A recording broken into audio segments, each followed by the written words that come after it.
제목을 따라서 하겠습니다. 예루살렘 성에 입성하신 예수님. 오늘부터 한 주간을 교회력으로는 홀리윅, 거룩한 주간으로 불려지는 고난 주간이 시작됩니다. 예수님께서 예루살렘 성에 들어가셔서 그리고 십자가에 달려 고난당하시고 죽기까지의 마지막 한 주간, 이 한 주간을 고난 주간으로 지키고 있습니다. 고난 주간의 첫날인 종려 주일은 예수님께서 예루살렘 성에 입성하실 때에 메시아로 개선하는, 그리고 왕처럼 개선하는 예수님을 환영하는 뜻의 종려나무 가지를 흔들었던 거기서 유래되어 종려 주일이라고 부릅니다. 예수님은 예루살렘 성에 입성하신 후 성전에 들어가셔서 교훈하시고 또 여러 가지 말씀을 전하셨습니다. 그리고 최후의 만찬 겟세마네의 그 핏방울이 되는 기도, 그리고 체포되고 신문받으시고 고난받으시고 십자가에서 돌아가시고, 그러나 사흘 만에 다시 사신 부활주일이 이 한 주간에 이어지고 있습니다. 그러므로 이 한 주간은 예수님의 공생애의 마지막 절정입니다.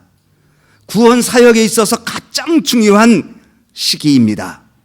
예수님의 구원 사역은 이 한 주간 동안에 고난과 십자가와 죽으심과 부활의 그 뿌리를 내리고 있기 때문입니다. 이런 고난 주간의 첫날, 바로 종려주일, 오늘 본문 19장 28절을 보면 예수님께서 이 말씀하시고 예루살렘을 향하여 앞서서 가시더라고 말했습니다.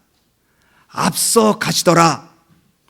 예수님은 자신의 앞길에 고난과 죽음이 기다리고 있음을 아시면서도 예수님은 앞장서서 고난의 길을 기꺼이 올라가십니다. 누가복음 9장 51절에는 예수님께서 승천하실 기약이 차감해 예루살렘을 향하여 올라가기로 굳게 결심하시고 라고 말했습니다. 인류 구원의 길, 그 길은 고난의 길이고 십자가를 지는 길인 것을 알지만 그 고난의 길을 피하지 아니하시고 기꺼이 가시기로 굳게 결심했다고 말씀합니다.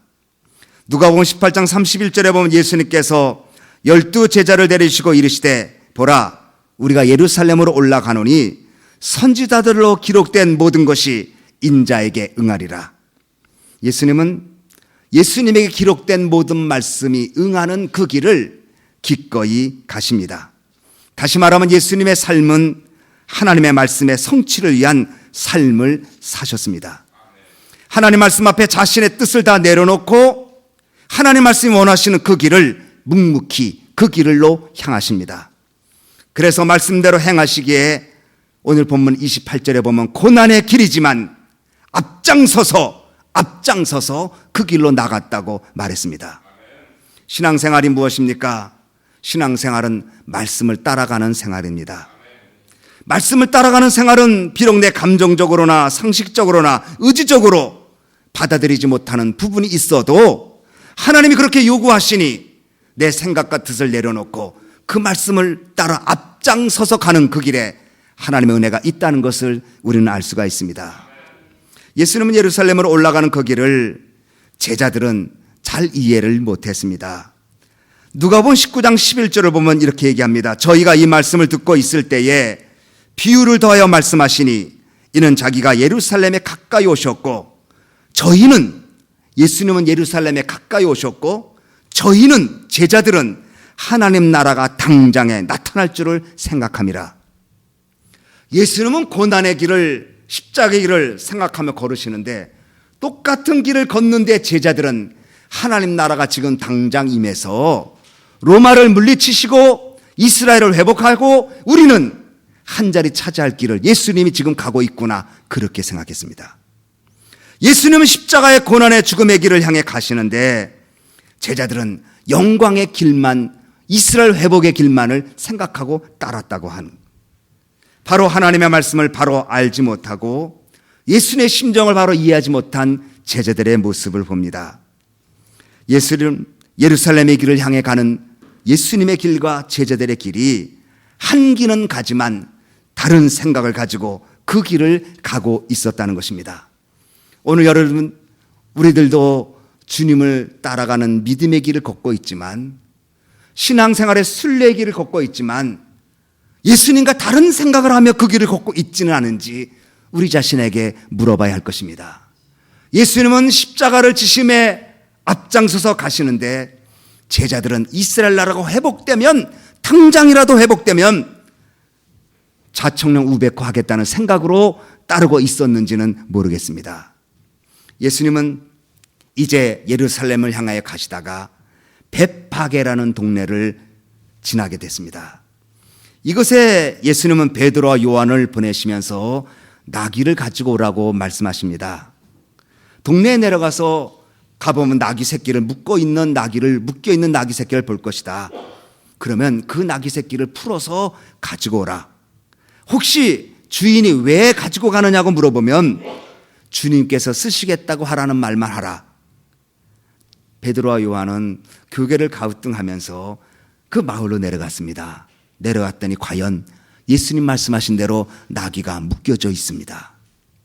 그래서 나귀를 묶여 있는 것을 풀면서 가려고 하니까 주인이 나타납니다. 아니, 왜 나귀를 풀어 가십니까? 이때 제자들은 예수님이 말씀하신 말씀대로 합니다. 주님께서 쓰시겠다고 합니다. 그 말 듣자 주인은 아무 말 하지 않고 나귀를 그들의 손에 들려서 예수님께 가도록 하였습니다. 여기서 우리는 예수님이 주인의 허락도 받지 않고 나귀를 풀어오게 하셨을까?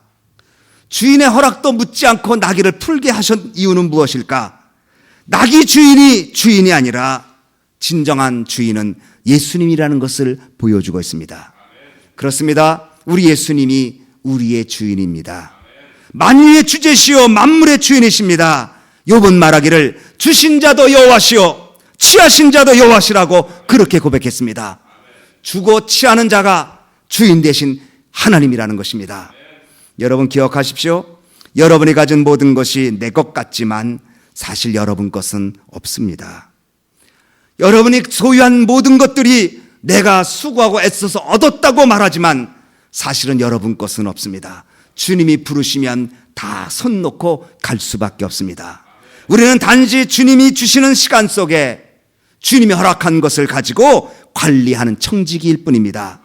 주님이 내 것이라고 말하면 주님 것이라고 드릴 수 있는 믿음의 성숙함으로 다가오는 것입니다.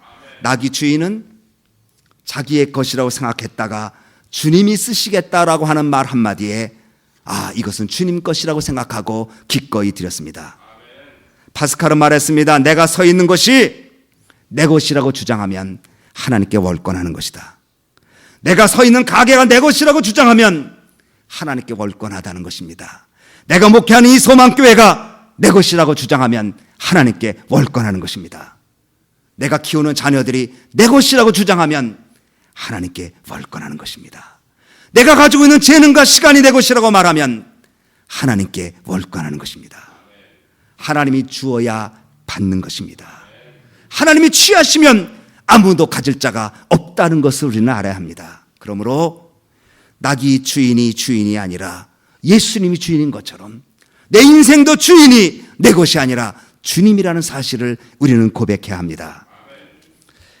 예수님께서 이제 가지고 온 나귀를 타시고 예루살렘으로 들어가십니다. 보통 정복자들은 말을 타거나 위풍당당하게 칼을 차고 입성했습니다. 그러나 예수님은 초라한 나귀를 타고 예루살렘으로 입성하십니다. 그러나 이것은 스가랴 선지 예언대로 겸손과 온유의 상징으로 입성하시는 겁니다. 스가랴 9장 8절에 시온의 딸에게 이르기를 내 왕이 내게 임하나니 그는 겸손하여 나귀 곧 멍에 매는 짐승의 새끼를 탔다고 말했습니다. 예루살렘 성으로 입성할 때에 예수님은 위풍당당하게 입성하지 않았습니다. 오히려 겸손함과 온유함을 가지고 예수님은 조그만 나귀 새끼를 타고 입성했습니다. 주님을 따르는 길은, 십자가를 향해 가는 길은 겸손과 온유입니다. 겸손과 온유함이 가득 찰 때 십자가를 질 수 있는 것입니다. 예수님께서 이제 예루살렘으로 입성하는 과정에 사람들이 뛰어나옵니다. 겉옷을 벗어서 길가의 양탄자처럼 깝니다. 그리고 밤추리 종려나무 가지를 흔들면서 호산나 호산나 찬송하리로다. 주의 이름으로 오시는 왕이여 하늘에는 평화, 가장 높은 곳은 영광이라고 말했습니다. 사람들이 겉옷을 길에 폈다는 것은 무엇을 말합니까? 예수님이 타신 나귀는 겉옷을 밟고 지나갔습니다. 이것은 사람들은, 자신들은, 우리들은 예수님 발 앞에 밟힐 수밖에 없는 연약한 자라는 것을 고백하는 것입니다. 주님 우리를 밟으면 밟힐 수밖에 없는 존재입니다. 그러나 주님 우리를 밟고 지나가 주시옵소서. 예수님은 만물을 발 아래 두었다고 말합니다. 예수님께 겉옷을 들여서 그 겉옷을 밟고 예수님 예루살렘에 입성한 것은 예수님은 만물을 그 발 아래 두었다는 말씀입니다. 여러분의 삶도 그 발 아래 놓으시기 바랍니다. 여러분의 인생길의 모든 문제를 그분 발 앞에 내려놓으면 주님은 그것을 이용, 사용, 축복하실 것입니다. 만왕의 왕이요 만주의 주 되신 예수님이 나의 삶을 밟고 지나가시옵소서. 주님 발등상 앞에 내가 있나이다. 주의 발등상 앞에 주님의 은혜를 사모하나이다. 이 고백이 겉옷을 번 예수님의 나귀가 밟고 지나가는 모습입니다. 사람들은 큰 소리로 열정적인 찬송을 했습니다.